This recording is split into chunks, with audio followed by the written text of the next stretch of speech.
This is my very rough running BMW 325i with a manual swap. It's definitely leaking, definitely needs some fucking coolant, but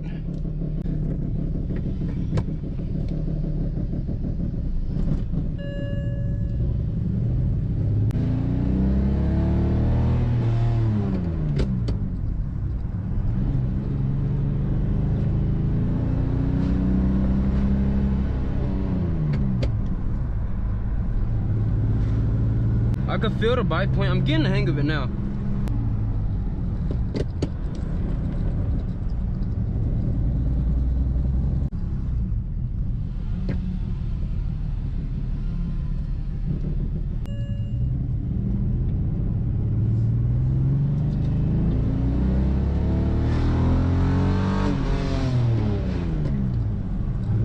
It's very notchy. I don't like this at all. This feels loose.